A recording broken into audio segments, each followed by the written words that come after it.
Welcome to another episode of Behind the Dreamers with the Starter Girls. I'm Jennifer Loading.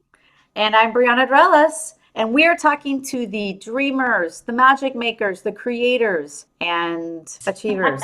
We're out of studio today, so we're going to make Wow. it work, right? Sorry, Denise. It's all good. These are our friends. These are your friends, and they are living the extraordinary. This episode is brought to you by Walt Mills, photographer of Glad Models Agency. If you are here in the Dallas or surrounding area and looking for some photography work, check out Walt Mills. You can learn more about him and his work at photosbywalt.com. All right, so we are not in our regular setup today. We're doing things a little bit differently, but we do have an amazing guest on the line with us today. So we're super excited to talk to her. Denise Liota. Did I say that correctly, Denise? Liota. Okay. Thank you for fixing me. I guess I should have asked you that before we started. And the name of your company, pronounce that for me real quick too, so we know how we're pronouncing. Artemida. Artemida. Okay. So she is the founder and creator of Artemida, and an eco-conscious health, beauty, well-being, and lifestyle brand created by women for women with a focus on the planet. Am I correct? Correct. Awesome. Yes. Okay. Artemida was founded on the premise of women achieving optimum health and in turn contributing to the well-being of the planet. As a marketing leader with over 20 years bringing nutritional supplements to the market, Denise has built an understanding of what true wellness is about and how to bring holistic health to the marketplace. So Denise, we want to say welcome to our show. We're super thrilled to have you here today and learn a little bit about what you're doing, creating, what you've got going on over there. Thank you. It's great to be here with you both. Artemida really is a passion of mine. It's a pet project. You know, I started in the direct mail industry, specializing in nutritional supplements over 20 years ago. And I've always wanted to do something different. And Artemida is the direct result of that.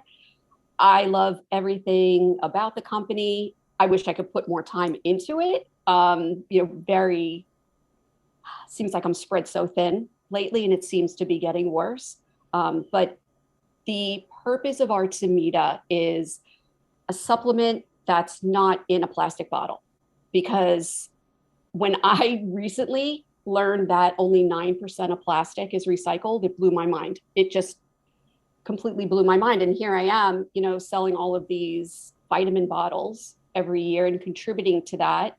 So I wanted to do something differently. So it's not just putting it in plastic-free packaging, it's also the approach around the company, and very, very feminine, and little bits of information on the environment, on lifestyle, on health, well-being, that just starts a conversation. That's great. Yeah. So what are some of your products? Because obviously your background's in nutrition, and I think it's great. I feel like this is how it always is in our lives. We have like something that we kind of sort of have been in, and then something kind of evolves from that out of this passion. We see, hey, this is not something we don't like. How can we make that different and better and fit our core values? So tell us a little bit, I guess, about your products, what you've got in the lineup here, because I'm interested. Our very first product is a multivitamin. It's called Synergy, and it's fantastic. I love it. But that's just the beginning. Like, we're going to have a full range of products in all areas that interest women, really. And it'll all be plastic-free packaging, all of it. And it's actually compostable, the pouch, which means it can't be recycled. So we offer a full solution, including an envelope with a stamp. It's pre-addressed with the package. So if you cannot compost, you could send it back to us and we'll properly compost it, because just throwing it in the trash is just adding to the problem. Wow. And do you feel like most people who are your clients, if they're choosing your line, then clearly they want to make a very intentional decision to be more mindful of the environment, et cetera. So with that, do you get a lot returned to you, like that utilize that stamp? Yes. Definitely. Absolutely. Yeah. Yes. That's amazing. Yes. And it's amazing you guys provide that. When I went into this and I was searching for packaging, the company that I, get the packaging from, I asked them, okay, so what happens? I needed to be educated. I still don't know everything. I still use plastic I'm addicted to Pellegrino, and I'm drinking the bottles and recycling them. But I don't know about composting. What I know about composting is, okay, it could be smelly, you need the right heat, and I don't have time for that. So I asked them, what do we do? And that's when I learned, okay, you can't recycle it. If you throw it in the trash, it'll take forever to break down. So it has to be properly composted. And they are the ones who we teamed up with, and they'll compost it. And it takes 45 days to completely, once it's in the compost, in 45 days, it's gone. It was like it was never there, which is amazing. That is amazing. Yeah. That's absolutely amazing. And I'm with you. I don't necessarily, I don't have an interest to pick up composting myself. No. You guys would love it at our house because my brew has a little compost in the backyard that they've been doing for a while. They've got their little rain harvest cans in the back where they collect rain and water the plants. In fact, we were excited because we got some rain this week because the cans had dwindled. They're big size trash cans that they've got set up out there, and they have like a little spout going out where they can pour the water out. So they have that. But then on the side of our house, we also have a little compost that they built out there, and they put a lot of stuff in there. It's my dog likes to get in there and check it out, but it is covered, but the dog likes to see if she can work her way into that, So it's funny because I'll be trying to throw out food or something. And they're like, no, we got to put that in the compost. Don't put it in the trash. Yeah. That's amazing. But what do you do about the mosquitoes though, when you're collecting all that water? I don't know. We haven't, they're sealed. So, it's going in, it basically drains off the gutters on the top and it goes into the can.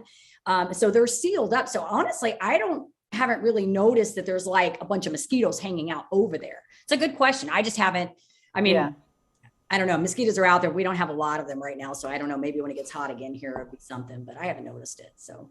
But That's Denise, great. I love that you're doing that. I think that's awesome. And so how long has the company been in existence now? We launched Earth Day of last year. Okay. So you did right during the pandemic then, wow. I'm impressed.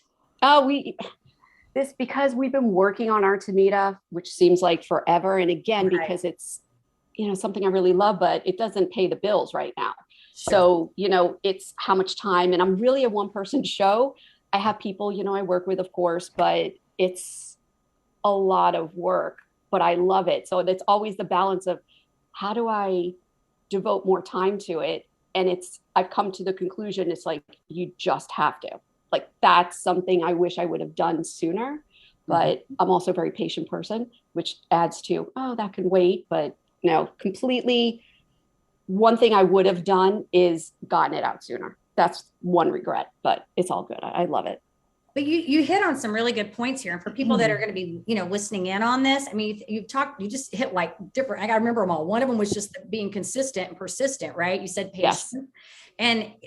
And all of these, everybody that comes on our show is, like we said, a creator, achiever. They're all dreamers at the end of the day, right? They had a vision, something they wanted to create. They put it out there. And we all know the price going into that it's not, you wake up by osmosis tomorrow, it's all there, right? It doesn't happen that way. We know that it takes a certain amount of persistence, tenacity, grit, right? So you touched upon that, but also too, having that passion and that drive, because I think that's what keeps us in the game. It's not, if you don't love what you're doing, you're not necessarily going to be willing to go in all grit on this. You know what I mean? It's going to be a passing, fleeting thing, where, hey, this sounds great in theory, but if you're not really connected with your purpose and your passion, you're not going to weather through this in the long haul. So That's definitely there for you,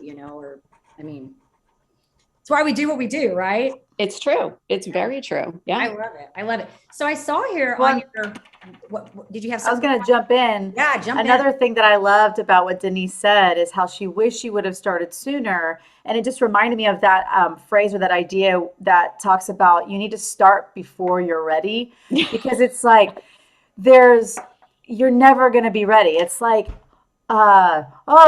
I'm waiting till I'm ready to start a family. I'm waiting till I'm ready to buy a house. I'm waiting till I'm ready to take this new job. All this stuff. But it's like, what does that even mean? You're never going to be ready. You need to just go and trial and error, but also believe in yourself enough to know you're going to figure it out. But that's hard. That takes Yeah. risk, and it's scary. It's It risky. is. And to, add to that point, because I was in direct mail, I would say hide behind the envelope. Nobody knows it's me. You have no idea. But this, I have to be in the front. And that's very, very uncomfortable for me. Very, even though other people do, and it seems so effortless. I'm like, oh yeah, okay, whatever. But I'd rather not. So that is something that also was, okay, maybe put it off. But it's like inevitable. This has become a train that's just not stopping. And I love it. I love what I do. I love everything about Artemida. Like, I think everything's gorgeous about the brand. It's like, it's my personal, everything I've ever wanted is Artemida. That's how it evolved, and it continues to evolve. And doing things like this, it reinforces, wow, I really need to put more time into it. I really need, we need more products. It just exactly is a passion that if you don't tend it, it's going nowhere. We want the idea to become reality. Yeah. And are you finding, because, when you talked about being in the face of the product, and I think all of us wrestle with that at times, because it's very easy to get behind something, but you are your product in essence, right? You become your business card, so to speak. And sometimes that is uncomfortable, right? Because you want to hide it. Because I feel that. I don't know about you, Brianna, but sometimes I just want to shut it all down, hide. I want to remove the Jennifer loading, right? Like, is there another name, that I could put in front of that for a while and then come back, but we can't, right? Yeah. So do you find though, that the more you do it, like the stronger you feel and like the more convicted you get about it? And oh, absolutely. yeah. Yes. Yeah. There was, like, the last month has been pretty quiet for me talking about Artemida.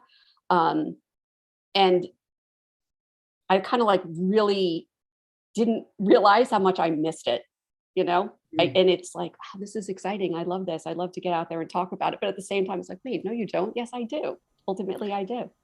Yeah. Well, and I think too, like you said, ultimately you do. Ultimately, you are the brand. That's kind of what it comes down to. So even though, I see this logo behind you, like, you're the face of the company. And so people will associate you with Artemida, especially if, you're excited and passionate about talking about your company, but also that's also part of it. When you're passionate about it, when you care about it, it doesn't feel like you're selling it. It doesn't feel like you're Exactly. marketing it. It's just it's almost just an extension of you. Mhm. And to me, that's the most compelling part. That's the part that makes it work. It's because it doesn't feel like, oh, I gotta sell this. I gotta sell this. Exactly. And with Artemida, I really am, I just putting it all out there. If you like it, great. If you don't, that's okay too. But it's not, this is in no way ever going to be a hard sell to anybody. It's just not going to be part of our business model. It's like, here's some information. If you like it, perfect, share it, talk about it. It's just, you'll know if it resonates with you. That's how, and I think that's because that's how I like to buy. I don't like to be really sold. It has to really resonate with me. Yeah.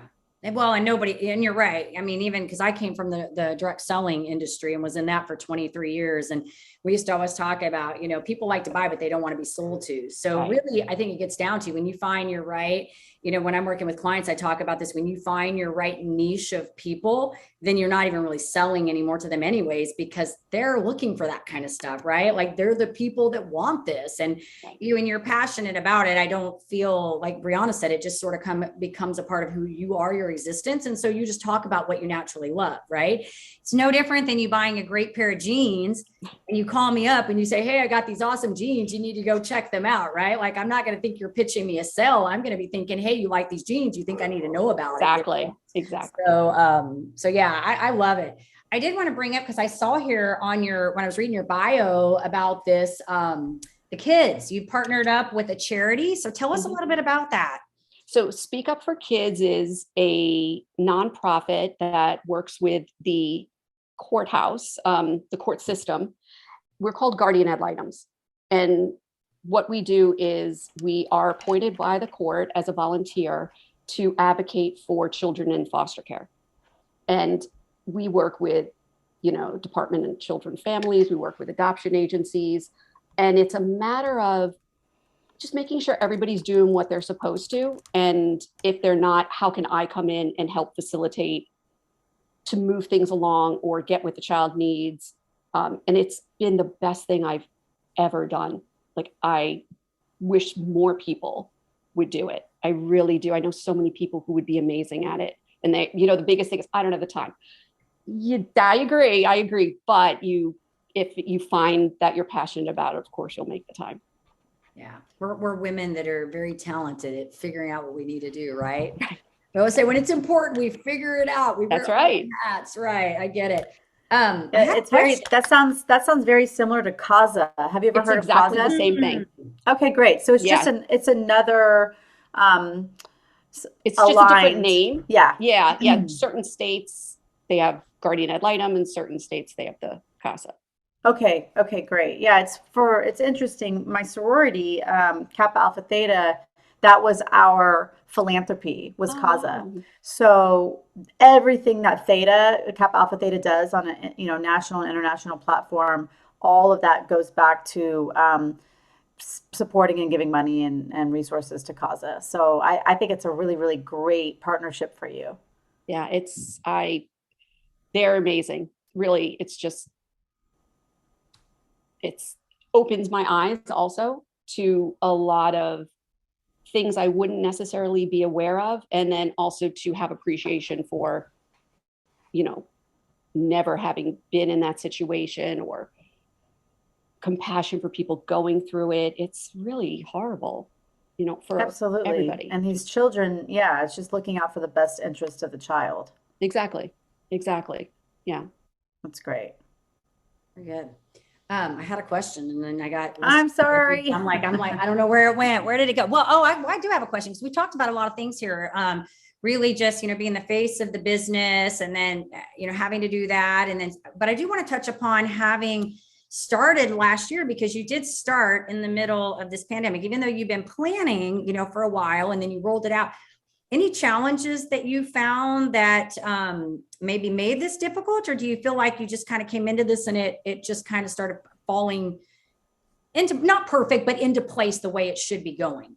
I agree. I feel the pandemic did not negatively affect anything. Everything's online. I had no supply chain issues.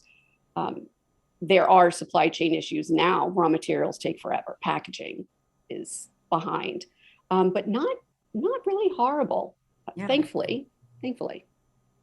Yeah, a lot of people, and we've had several on our show that started their businesses and have been, I was thinking about Frankie Ray. Remember them? They started like right around that time and they're doing phenomenal. Yeah. They do these amazing designer, like almost like a briefcase for women. I think they're so adorable. But yeah, they started around that time and they just went full all in and we're like, we're going to make it work. So I think that says basically a testament to it's, we can't control our circumstances outside, right? The only thing that we can control is what we're willing to do, our work ethic, our commitment, our passion. And I firmly believe that when we are passionate about something, we will find a way to make it happen. We will do the things we need to do. And it may mean pivoting in a different direction, but we will make it happen. So I'm glad to hear that you're doing well and you're going in the right direction that you want to go. So yeah, definitely. I definitely feel one foot in front of the other and just keep going forward. Yeah, that's all you can do, right? Yeah. Step at a time. Did you have a question, Brianna? Well, yeah. So what do you feel like are your next steps? So, you're still a baby business as an entrepreneur. This is this kind of side, you said it's your passion project. For people listening in, they may have a passion project as well. So does that mean you also have a full-time job and then you're doing this and this, like how, what's the next step for you to make this a bigger, to spend more time in it? Because you said you wanted to spend more time in it. Yeah, definitely. So what does that look like for you? It is having the other part of the business completely handled by somebody else, selling it off and focusing full time with Artemida, broadening our product line, just continuing to talk about it and get the information out there. But really the key for me, the goal is to step away from what I've been doing and only do Artemida, because there's so much that has to be done to keep it moving. I can't possibly do both jobs. It's just impossible to do it myself. Yeah. Any advice that you would give to someone maybe starting out? Definitely It has to be your line, but just as an entrepreneur in general, so to speak. I say try everything, because even if you fail, at least you tried, and there's no doubt you're going to learn something from it. And if you have something that you're really passionate about, oh, I want to do this, just figure it out, put it out there. Never second guess yourself. That's the one thing that'll keep you back. But yeah, my advice is do it. Go for it. Bam. Absolutely. Right? Yes. Do it. That's my motto every day, Denise. I'm like, I live in that lane. I'm like, if you're thinking about it just a little bit, like, just what's the worst that's going to happen? Right. I mean, I told Brianna this because she put something up the other day on there, and I was telling her John Maxwell has this book out. I don't know if you follow him, but it's like sometimes you win and sometimes you learn. And they have like a version for young people. So I made my son read this when he was like in middle school, because he was a very kind of, he's like one of those kids that's like very like happy. And then when he's mad, it's like very big emotions, apple meat tree, right? Very big emotions. So he would come in and he would be upset about something. So I made him read this book so that he could understand that just because something doesn't go your way and you perceive it as a failure, it's not necessarily a failure. There's always something to be learned in that moment. And sometimes it takes a little bit of time to remove yourself from it, right? Like you have to go away, have some time to think, but almost always you can come back and look at that situation and go, what did I gain from this? Do I need to do something different? Do I need to not do that again? Do I need to work harder? Talk to more people, and that's really how I perceive business when we're doing endeavors, is that if we're not getting the results we want, we probably either don't have enough information. We need to talk to someone. We need to work a little harder, hone in on our skills. We need to make a pivot. There's something there that we need to be growing on, and we just haven't mastered it yet. Absolutely agree. And I love that book. I'm gonna have to have my kids read that. It's good. Great. Well, and it was funny. I remember him coming in and, it was like, I can't remember what he said to me, but my son's very witty. He's very like, he says funny things when he says, I just remember him coming in and saying something kind of witty to me. And I'm like, that's what you got out of the book. Like you're supposed to be like learning that it's not always about winning. Sometimes you can fail and it's okay. You're still winning, But I'll have to find that. I know it's around here somewhere. I'll have to find that and lend it to you, Brianna, so you can let your kiddos check it out. It's a good book. So good stuff. I love it. Absolutely. Yeah. And I think I feel as if there's a question that I usually like to ask, which is, when the going gets tough, how do you stick in there? And I know that the going has probably gotten tough, right? But because this is a passion project, it's probably non-negotiable at the end of the day. It's like, no, I'm in this. Like I'm in it, right? Yeah, I would completely agree with that. Absolutely. There's been stumbling blocks and hurdles, and it's like, oh gosh, it would just be easier to forget it, but you can't. You just cannot. So you do. I really feel I don't have a choice. Even though I do, I don't. Yeah. And I can like, it's funny because Brianna knows this, like I feel people's energy. Like I can tell you're very passionate about what you're doing. Like I can hear it in your voice or something there. So I say kudos to you on this, because it's definitely something that you are truly, it's in alignment. And that's what I feel like when you're doing something that's in alignment with your core values and your place on this planet as a human being, that you just light up. And so for you, it's even though we feel like it's work sometimes having to talk about what we're talking about, right? Because we've like, it's still kind of a job. It's not really like that. Like we've said it throughout this whole little episode here, is that it really just becomes a part of your existence and who you are. So I just want you to know, I can feel it, I can see it, and you're definitely doing what you need to be doing. So congratulations on that front. Thank you. Absolutely agree. All right. Well, I think we should do some fun. What do you think? We should do some fun Absolutely. questions with her, and then Maybe some rapid fire. Where to go? Tell people where to go on this project. So let's do some fun. You want to start? Sure. Okay. Where the like bucket place item that you'd want to travel to? Oh gosh, can I say everywhere? I mean, literally everywhere. I would travel everywhere just to see it. I'm sure I'd get to some place and be like, oh gosh, get me out of here quick. But I would love to see the entire earth. We just love it. That's awesome. Awesome. All right. So I know that you're into clean well-being and all of that good stuff. So I want to know guilty pleasure. What's your guilty pleasure food? Gosh. My problem is getting addicted to Starbucks. I don't know what they do, but it's addicting. And I have to wean myself from spending, $10 a day on a coffee and a brownie. If I could get out of that habit, half of the month, I'm good.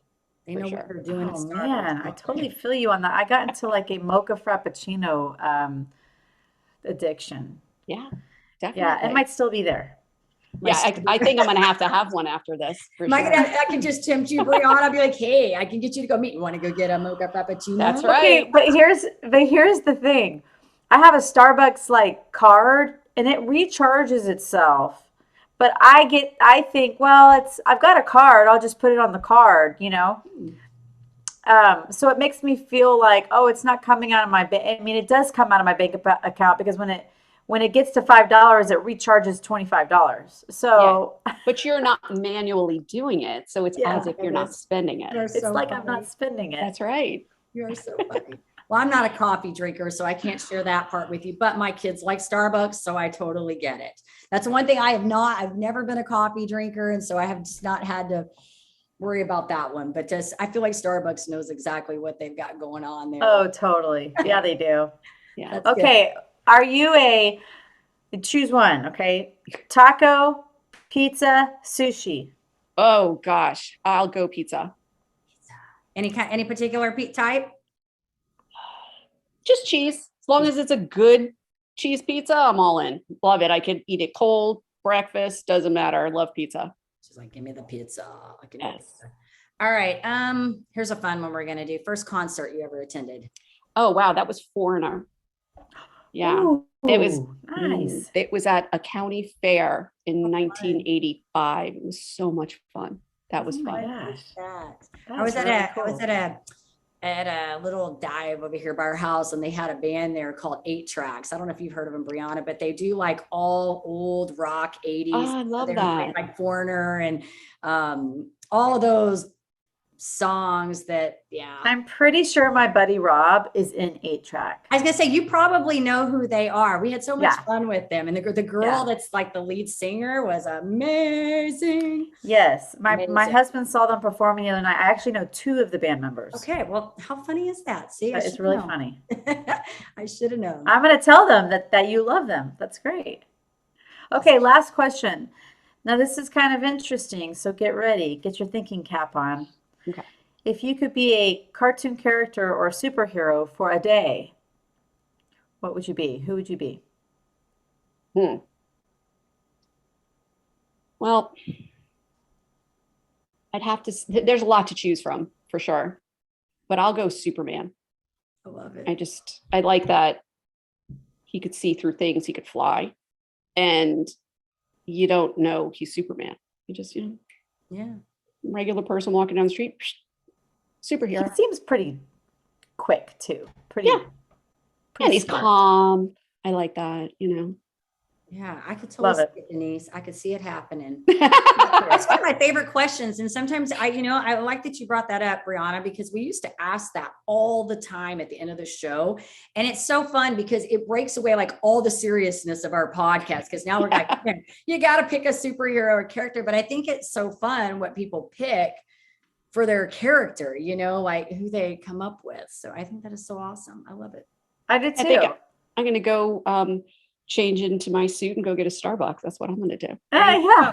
There you go. All right, Denise. Well, this has been fun. I'm really enjoyed learning about what you've got going on. I love it. I think, like I said, I mentioned earlier, I think you're doing what you're called to do. And so that makes me happy because I think when people are healthy and happy, the world's a better place.